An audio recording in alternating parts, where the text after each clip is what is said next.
Kita beralih ke informasi berikutnya pemirsa, di mana International Monetary Fund atau IMF memperkirakan laju pemulihan ekonomi setiap negara akan berbeda, tergantung dari stimulus yang dilakukan masing-masing negara.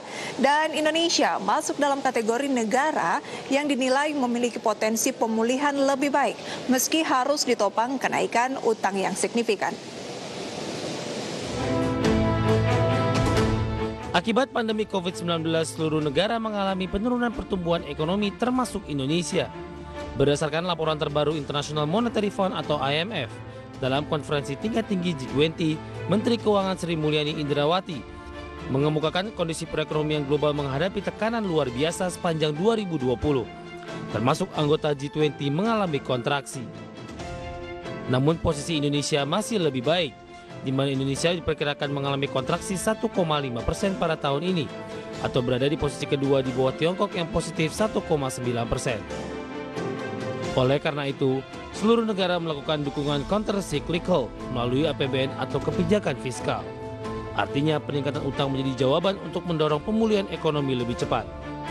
Kiri kita menunjukkan berapa jumlah yang disebut tambahan dukungan fiskal di dalam rangka mereka untuk menangani COVID dan menarik kembali ekonominya ke atas.